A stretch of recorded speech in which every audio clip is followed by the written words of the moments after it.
आपके फॉलोअर्स में रवीना टंडन भी है एक, तो जब आप आए कितनी मुस्कुराहट आई खान साहब आपके। टफेस्ट एग्जाम है इंडिया का यूपीएससी, उसकी 2.5 लाख की फीस को हम 7,500 में कर दिए। और सेम बहुत बढ़िया, वेरी गुड। और इंडिया के सबसे बेस्ट टीचर के साथ जो भी है वो अपने सब्जेक्ट में उससे बेस्ट इंडिया में कोई नहीं। और इतना के बावजूद ऐसे हम लोग को लगता होगा 7,500 बहुत कम है। एक लड़की ने कहा कि सर शाम वाले बैच को ना मॉर्निंग में कर दीजिए। हम कहे बाबू तो इतना सबके इंडिविजुअल से तो बैच ट्रांसफर नहीं, तो क्या प्रॉब्लम है? उसने कहा ना शाम में हमको दूसरे के यहाँ बर्तन मांजने जाना होता है। तो हम लोग को लगता है कि जितना ये तकलीफ इससे कई गुना जाते हैं। और कई बार तो ऐसा लगता है कि वो भी ना ले। एक लड़का बेचारा नदी से बालू निकालता था और वो बालू को भरता था, फिर नाव बालू को किनारे लेके बेचती थी और वो बालू भरता था, उससे मेरी फीस ले आया। हमारा हाथ कांप गया, हम कैसे फीस ले लेंगे यहाँ पर। बहुत बढ़िया। उसी दिन हमने ये प्रण लिया था कि भारत का कोई भी बच्चा उसके सफलता में पैसा उसकी बाधा नहीं बनेगी, चाहे उसको जितना भी पढ़ना रहे।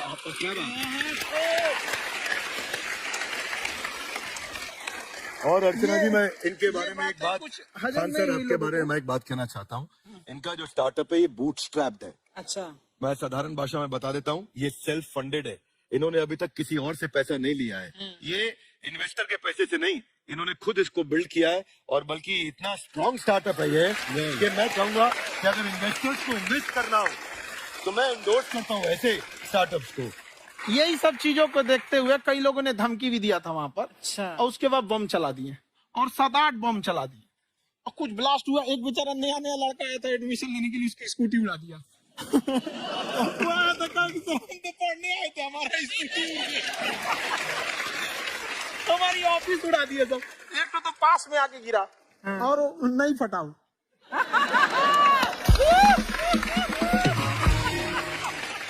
बाद में बहुत सारे लोग धमकियां दिए, लेकिन कहते हैं ना सूरज कितना भी तेज चमक ले समंदर नहीं सुखा सकता है। वाह वाह वाह, क्या बात है। मैम एक्चुअली ये फीस कम करने का एक और रीजन है। 2.5 लाख 3 लाख की जो फीस में सब लोग पढ़ाई अफोर्ड नहीं कर पाते। इसलिए वो कुछ ही लोग अफोर्ड कर पाते हैं, तो उनका मेंटल लेवल तो बहुत ऊपर चला जाता है। लेकिन एक पूरे देश का मेंटल लेवल थोड़ा सा स्टेबल नहीं हो पाता। तो जब फीस कम रहेगी तो हर वो लड़का तैयारी करने के लिए आगे आएगा जिसका सपना है देश के लिए कुछ करने का। सीटें लिमिटेड हैं, उन्हें को मिलेगी, लेकिन जिन्हें नहीं मिलेगी उसे मिलेगा देश का एक जिम्मेदार नागरिक। तो इस देश को बदलना हम लोग विश्व गुरु कहे जाते थे। क्यों? क्योंकि दुनिया से लोग हमारे यहाँ पढ़ने आए थे। चाइना से वैनसांग आया, फायान आया, आज कोई नहीं आता है। हम लोग का उद्देश्य एक समय आएगा जो फिर आएंगे यहाँ पढ़ने के लिए। पर आप देखो शहरी सबसे ज्यादा IPS IAS बिहार से निकलते हैं। आप देखो पढ़ाई लिखाई में पॉलिटिशियन बहुत बड़े बड़े निकले हैं। अब तो ऐसा नहीं है, ऑप्शन भी नहीं है वहाँ पे, इंडस्ट्री नहीं है, खेती करेगा तो कोई खास वो नहीं रहे, ऑप्शन भी नहीं है। सही बात है। बिहार की मिट्टी में एक चीज है, जिद तो बहुत जबरदस्त है। कुछ भी नहीं रहेगा तो सब कुछ पाने का उसको जिद रहेगा, करके भी दिखा देगा वहाँ पे। विवेक सर आपके बारे में हमने सुना एक बार आप संन्यास लेने चले गए थे। वापस लेके आए आप, तो फिर कहाँ तक पहुँच गए थे आप? नहीं, मैं MBA की पढ़ाई के बाद मैं ये सोचा था कि अपना जीवन भगवान की सेवा में समर्पित कर दूं। अच्छा। बहुत साल मैं वृंदावन में रहा था और गुरुकुल में रहा था। अच्छा। और वहाँ सेवा करना बहुत अच्छी शिक्षा मिली। मैं बोलता हूँ मेरी असली MBA वही थी, मोस्ट ब्यूटीफुल एसोसिएशन। वाह। और मैं वहाँ भगवत गीता पढ़ी, जहाँ मुझे गीता से लगाव हुआ। तो मेरे गुरुजी का आदेश था कि आप भगवत गीता को बिजनेस मैनेजमेंट के साथ जोड़ के देश दुनिया में बताओ। मेरे को लगा बड़ा मुश्किल काम है। मैंने बाद में देखा कि डॉक्टर स्टीफन कॉवी, जिनकी किताब है 7 habits of highly effective people, आप सबने पढ़ी होगी। उन्होंने बोला मैंने 7 हैबिट भगवत गीता से लिए। और हमारे देश के लोग ऐसे हैं जो मेरी किताब पढ़ते हैं, जो कि 3.5 मिलियन कॉपीज बिक चुकी है, और भारत में भगवत गीता नहीं पढ़ते हैं। तो मुझे लगा कि मैं गीता विद मैनेजमेंट के ऊपर आकर के बातचीत करूं। मुझे लगा बहुत कठिन होगा, पर मेरे गुरुजी का आदेश था कि कठिनाई आपको तभी तक दिखेगी जब कठिनाई को देखोगे। तो एक छोटा उन्होंने मुझे बताया, पूछा कि इस कमरे में लाल रंग कितनी जगह है, देखो आप भी एक बार जरा देख के बताओ। तो 7-8 जगह लाल रंग दिख रहा है यहाँ पे आपको। 1 2 वो लाल रंग टी शर्ट पे, 3 4 5, ये लाल हो गया 6, एप्पल। उधर लाल हो गया 7, एप्पल लाल, बिल्कुल ठीक 7। पर जब आप लाल रंग ढूंढ रहे थे तो क्या आपको हरा रंग दिख रहा था? Yes no? नहीं जब आप लाल रंग ढूंढ रहे थे तो क्या आपको काला रंग दिख रहा था? Yes no? नहीं। नो। जिंदगी भी ऐसी है, जो ढूंढोगे वही मिलेगा, बाकी कुछ नहीं मिलेगा। तो उन्होंने कहा कि आप इसी सोल्यूशन पे फोकस करो और गीता के मैसेज को पहुंचाओ। तो मैं बिजनेस मैनेजमेंट के प्रोग्राम्स कॉर्पोरेट्स में करने शुरू किए, क्योंकि गीता पहला मोटिवेशनल सेमिनार जो पृथ्वी के इतिहास में कपिल जी हुआ, वो कृष्ण ने दिया था। पहले मोटिवेशनल स्पीकर इस पृथ्वी के इतिहास के कृष्ण थे, जिन्होंने अर्जुन को रणभूमि में मोटिवेट किया था। बड़ी पेशेंस कृष्ण ने अपने लीडरशिप क्वालिटी से दिखाई। वो मुझसे मुझे बड़ा इंस्पायर किया, वो चर्चा ने इंस्पायर किया और डिस्कशन ने इंस्पायर किया। तो डिस्कशन को मैं आज भी लेके चलता हूँ अपने साथ। कादर, आपने सुना है आप 5 स्टार में रुके थे कल और नीचे जाके वड़ा पाव खाने गए आप रेडी पे? एक्चुअली क्या है ना कि वहां जो चीजें सीखने को मिलती है ना, खाली पेट और खाली जेब इंसान को जो सिखाते हैं वो किसी यूनिवर्सिटी कॉलेज में नहीं सिखाया जाता है। और गरीबी बड़ा बेशरम चीज होती है। तो कहते हैं कि मौत भी तू जल्दी आया कर गरीब के घर में। कफन का पैसा भी खर्च होता है, दवाइयां खरीदते खरीदते। हाय हाय हाय, क्या बात है। खानसर की खासियत ये है कि जिसको तो पढ़ना है, जिसको एजुकेशन चाहिए, वो तो इनका वीडियो देखते हैं। लेकिन वैसे भी कई लोग, जैसे अर्चना जी बात करी थी, कहती मैंने जब देखना शुरू किया तो मैंने बैक टू बैक इतने सारे वीडियोस देखे, क्योंकि आपका जो तरीका है जो बोलने में, एक तो इनकी जो टोन है पढ़ाने में, और साथ साथ में जो ह्यूमर आता रहता है, तो उसकी वजह से और भी इंटरेस्टिंग हो जाते हैं आपके वीडियो। शुरुआत में हम लोग जब स्टूडेंट लाइफ में थे, या हम कई स्टूडेंट को भी देखते हैं, वो बेचारे जब थक जाते हैं तो आपका शो देखने लगते हैं।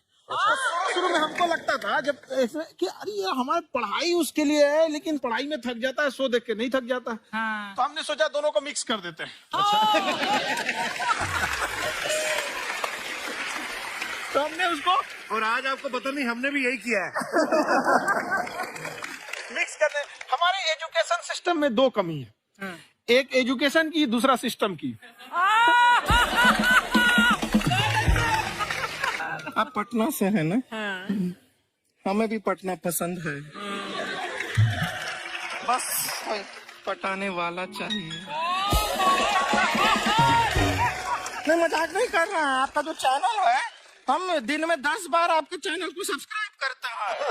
अरे हाँ, और बेल आइकन तो हम इतना जोर से दबाते हैं कि बाकी यूट्यूब वाले बाहर निकल के देखते हैं कि ये कौन है जिसने इनका चैनल इतना जोर से दबा दिया बेल आइकन। बुढ़िया, तो ये शर्म नहीं आती? आप आते ही फ्लर्ट शुरू कर दिया ना तूने।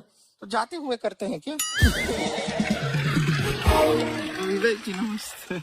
आपसे एक काम था, छोटे से कर देंगे आप? ये क्यों करेंगे? नहीं, गुरुजी हमेशा अपने वीडियो में कहते हैं कि विवेक से काम लो, विवेक से काम लो। विवेक मतलब दिमाग से काम लो आप। हाँ, तो विवेक जी अपने दिमाग से ही काम लेंगे। बहुत दिमाग है उनके पास। ये देखिए, जो आदमी, आपको मैं बताइए, जो आदमी बिना फिल्म किए कपिल शर्मा शो में आ गए, कितने दिमाग होगा उसके पास। लेकिन एक बात है जिसकी वजह से हम आप तीनों से नाराज हैं। क्यों? क्या बात? हर चीज में मोटिवेट मोटिवेट मोटिवेट क्या होता है? सच कह रहा है, जब भी ये शब्द सुनते हैं हमें लगता है कोई हमें चिढ़ा रहा है। मोटिवेट बदल दीजिए ना, खाली मोटिवेट बोलना ही क्यों जरूरी है? कुछ और कीजिए। रोटी वेट, छोटी वेट, पतली वेट, कुछ भी बोलिए, मोटिवेट हटाइए। तो गुड़िया, तू भी एक्सरसाइज किया कर ना। देख डॉक्टर साहब ने कितना वजन कम किया है, तू भी कर ले। ठीक है, फिर मोटिवेट से ही चला लेंगे। लेकिन मोटिवेशन कोई बुरा बात नहीं है। हमारे दादाजी भी वैसे बहुत मोटिवेट करते थे। हाँ, एक बार तो तालाब में डूब रहे थे हमारे दादाजी। हमारे पास रस्सी भी था, ट्यूब भी था, फिर भी हम अपने दादाजी को बचा नहीं पाए। क्यों? क्योंकि हमने उनकी ओर तिनका फेंका ना, वही कहते थे डूबते को तिनका का सहारा काफी। नहीं लगा सहारा, दादाजी बुड़बुड़ बुड़बुड़ बुड़बुड़। गुड़िया, तू क्या करने आई इधर? अरे हाँ, तुम क्या करने आए हैं? पूछा था सर खान सर, ये जो हमारा एक चाचा का लड़का है, उसको क्या है, थोड़ा पढ़ाई में प्रॉब्लम हो रहा है, तो 12वीं का पढ़ाई आप उसको अच्छी तरह करवा के 12वीं पास करवा देंगे आप? करवा देंगे, वेरी गुड, बात कर लेते हैं। राम सरोवर, देखो हमारा बात हो गया है, ये 10वीं जो तुमसे नहीं दिया जा रहा है वो नहीं देना है।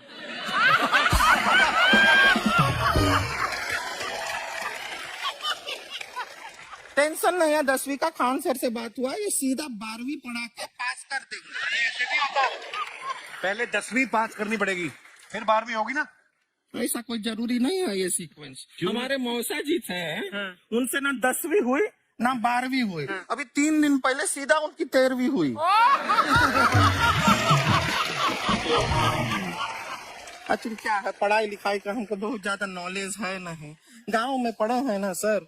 स्कूल कहाँ होते थे अर्चना जी, गांव में स्कूल नहीं था, पेड़ के नीचे पढ़ते थे हम। यहाँ तक कि हमारे पास ब्लैक बोर्ड भी नहीं था, हमारे मोहल्ले की जो भैंसिया थी उसको खड़ा करके टीचर उसके ऊपर लिख के पढ़ाती थी। मजाक नहीं कर रहे हैं। और आप तो समझ रहे हैं, अभी ब्लैक बोर्ड की एक अटैच डस्टर था बैक बोर्ड का, समझ रहे हैं, ऐसा पीछे से आता था, लिखा हुआ मिटाता था और चला जाता था। ये तो कुछ भी नहीं है। एक बार क्या हुआ, हमारा स्कूल शुरू हुआ, शुरू होते ही 2 महीने के लिए छुट्टियां हो गई। क्यों? ब्लैक बोर्ड ने बछड़ा दिया था ना। तो वैसे आप लोग ना इतने ज्ञानी हैं, सब कुछ जानते हैं। आपसे एक टेक्निकल सवाल पूछे। एक बार ना 4 दोस्त थे, 4 दोस्त, साम दाम दंड भेद। वो डिसाइड करते हैं कि चलो एक गेम खेलते हैं, तो टीम्स बनाते हैं। तो साम दाम ने एक टीम बनाया। इस पे भेद को बहुत गुस्सा आया, पता है क्यों? क्यों? क्योंकि भेद को दंड मिलाना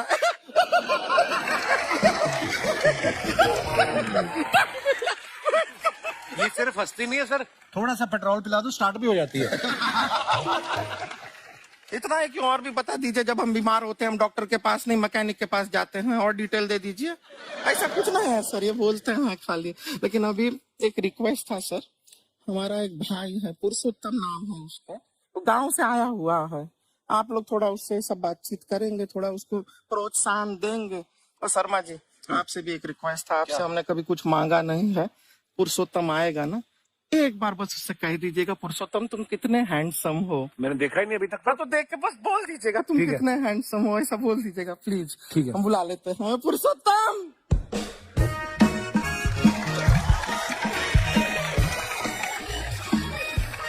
ये पुरुषोत्तम है। बात तेरा भाई बड़ा हैंडसम है।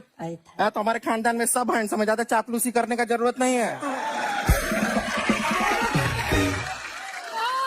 देखा हमारा यहाँ पे कितना चलता है। एक नंबर दीदी, एक नंबर। सब लोग हैं, नमस्ते कर दो। ये बड़ा अच्छा लड़का है, गांव में ना भैंस चराता है, इसको थोड़ा मोटिवेट कीजिए ना। नहीं तो मतलब भैंस चराते हैं तो मोटिवेट करके क्या होगा, शेर चराएगा बाद में। अरे शेर चराएगा तो शेर इसको चर नहीं जाएगा। नहीं नहीं, ऐसे हम खाली कह रहे हैं, तुम्हारा चेहरा थोड़ा बकरी जैसा है ना, तो वैसे ये सब बड़े बड़े लोग हैं, इनको बताओ कहा क्या बनना चाहते हो जीवन में आगे? HR। HR। अरे वाह, देखे कोई बड़ा कंपनी में ह्यूमन रिसोर्स का काम करेगा ये। अरे HR मतलब दीदी ऋतिक रोशन, टिनी टिन टिन टिनी टिन टिन। ना जूता पहनने का काम किया करो, जूता खाने का नहीं। काम किया है, कुछ बड़ा किया है लाइफ में? किया है ना दीदी, एक बकरी के बच्चे को बड़ा किया है। जिराफ बना दिया बकरी के बच्चे को। अरे कुछ अलग किया है? हाँ दीदी, अलग किया है। वही बकरी का बच्चा भैंस का दूध पीने जा रहा, तो हमने उसको अलग किया है। ऐसा नहीं होगा, अब रहने दो, इधर आओ। ये देखो इतना बड़ा बड़ा लोग बैठा है, इनके सामने ऐसे बातें करोगे, इनसे मिलो इनसे मिलो। विवेक जी तो कितना मार्केट के बारे में भी जानते हैं, मार्केट का कोई सवाल पूछो इनसे। सर परसों जो है मार्केट में हमारी साइकिल गायब हो गई, आपने देखा है क्या? हमारी साइकिल गायब हुई ना, हाँ। इसलिए दिमाग से पैदल हो तुम, पैदल समझते हो? हाँ चल लोगे 20 कदम चलोगे? हाँ। घूमो जरा, अभी 20 कदम चल के दिखाओ। निकलो।